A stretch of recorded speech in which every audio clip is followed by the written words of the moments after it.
E é pressão de tudo quanto é lado. Eu estou falando da tentativa do governo em privatizar a maior empresa do Brasil, a empresa mais lucrativa, a empresa que mais dá dividendos justamente para o governo. Dividendos impostos foram de 2019 até o primeiro trimestre desse ano, foram simplesmente 447 bilhões de reais de dividendos impostos. Mas o governo, mesmo assim, quer privatizar a empresa. E por que o governo quer privatizar a empresa? Bom, você sabe, né? Final de mandato do governo Bolsonaro, não vai ser reeleito, e os abutres do mercado querem abocanhar o que restou do patrimônio nacional. Eles querem colocar esses 447 bilhões que estão agora na mão do governo, mas muito mal sendo utilizados, porque estão sendo cooptados para apoio de parlamentares, para furtos e roubos e maracutaias, como vocês devem também estar vendo, está acontecendo e aconteceu agora, motivo da prisão do ex-ministro Milton Ribeiro de Pastores, metendo a mão no dinheiro público. Nem falo da dinheirama toda envolvida com o tratoraço, foram 4,2 bilhões de reais comprando os tratores a preços extremamente inflacionados. É um roubo só, é o governo, como diz o Flávio Dino, o governo mais corrupto de toda a história. E eu falo do governo Bolsonaro. E a empresa, claro que eu estou falando da Petrobras. Mas, antes de dar detalhes, minha amiga, meu amigo, deixe seu like, siga o nosso conteúdo, se der mais ainda, nos apoie. Nosso Pix é doutorjcr@gmail.com.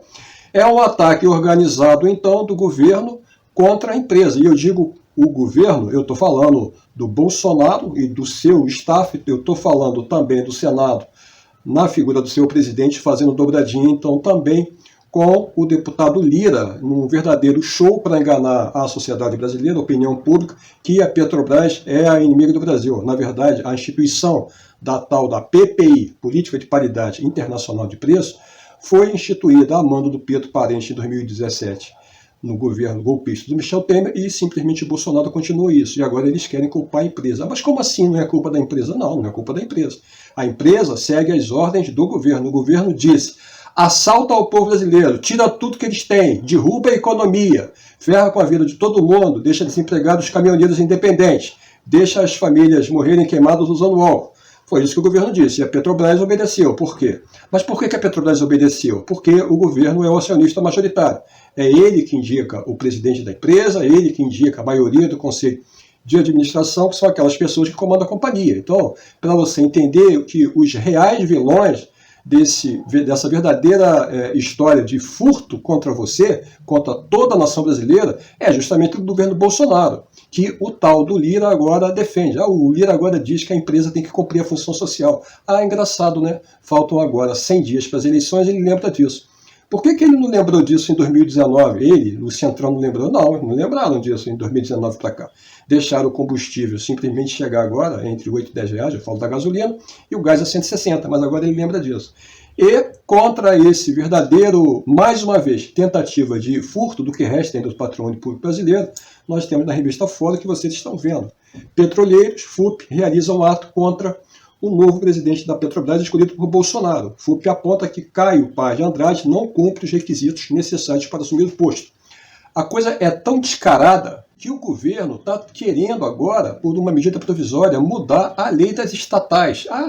Mas por que mudar a lei das estatais tem a ver com o novo presidente da empresa, que, segundo a FUP, não cumpre os requisitos necessários para assumir o posto? Porque é justamente na lei das estatais que são definidos os critérios. A pessoa tem que ter experiência de 10 anos naquele tipo de atividade e uma série de outros requisitos que o tal do Caio Paz de Andrade, que é lá vassalo do ministro da Economia, o fracassado posto Paulo Ipiranga Guedes, não cumpre nenhum dos requisitos. E aí, como é que a gente vai fazer? Vamos fazer o seguinte, vamos dar um retrocesso, a gente muda essa lei e aí fica tudo bem, a gente pode botar lá na Petrobras quem a gente quiser.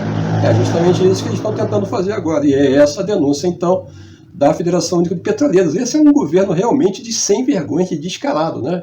Eles querem colocar lá uma pessoa inteiramente sem qualificação nenhuma, tirar agora uma pessoa extremamente qualificada, com 20 anos de atuação na área, o José Mauro Ferreira Coelho. Foi uma verdadeira rasteira, uma verdadeira traição que o presidente fez a esse profissional, porque lá há 50 dias, né? Ele foi demitido com 39 dias, acabou renunciando agora por pressão do deputado Lira, que ia fazer uma devassa na vida deles todas. Olha só, um verdadeiro ato de terrorismo, porque o presidente simplesmente queria cumprir com o seu mandato. E aí o cara não aguentou, assim, pediu o boné e saiu. Então é isso. Mas por que essa vontade toda de assumir a Petrobras? Porque há dezenas de acusações lá no tal do Petrolão no passado, justamente atribuída ao PP. Ah, mas por que PP? Porque é o partido majoritário do Centrão, aonde está o deputado Lira. Vocês entenderam? É assim. Então é isso. Está aqui o pessoal da FUP, mais um ato. A Federação Única dos Petroleiros vai realizar um ato na porta da Petrobras na segunda, dia 27, contra a indicação de Caio Paz de Andrade, assessor, como eu disse, do ministro Paulo Guedes para a presidência da estatal. O nome de Paz de Andrade foi respaldado pelo Comitê de Elegibilidade da companhia, apesar dele não cumprir com os requisitos necessários para o cargo. É, assim, é a casa da mãe Joana. Nem precisou, né?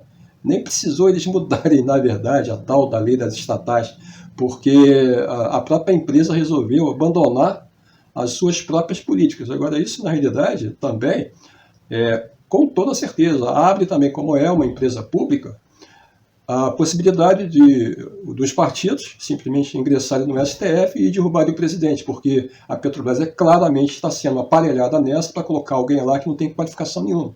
Tá? Nem entro aqui, não estou entrando aqui no mérito dessa paridade de preço. A PPI, ela deve cair sim, mas nós estamos falando aqui na destruição da empresa motor da economia brasileira. Isso a gente não pode permitir que ela seja privatizada. E a pergunta que eu faço para você é, se ela agora na mão do governo já dá esse lucro de 2019 até o primeiro trimestre de 447 bilhões de reais, imagina ela na mão privada, totalmente privada, né? Como é que seria? Eu acho que seria um assalto muito maior, porque ela é praticamente a empresa que detém o monopólio do país. Não é? Em termos de refino ainda, tem 14 refinarias, 2 foram privatizadas, mas está com 12 na mão. Não é? É patifaria atrás de patifaria. Esse é um governo de patifes, entende? É um governo de patifes, é um governo de apátridas e é um governo de corrupto. Eu não sei como é que ainda o presidente Bolsonaro ilude ainda essas pessoas, né? Ainda em torno de 25%, 27% ainda, que se propõe a votar nele. Eu não consigo entender essa lógica. Ah, talvez eu consiga, né? Os evangélicos, na realidade, pouco ligam para direitos sociais, pouco ligam para a empresa, para a Petrobras, pouco ligam se o país está com inflação ou não, né? Eles acreditam que o Bolsonaro é evangélico como eles, e aí eles votam, né, no presidente que é evangélico, né? Apesar de todos os males que esse miserável fez ao país. Só pode ser isso, né? Só pode ser isso. É aquele pobre, que a maioria é pobre dos evangélicos, sim, pobre, que não tem praticamente nada, mas que se alinham com o presidente porque acreditam que ele é o Messias. É isso. É essa a verdade de um país maluco.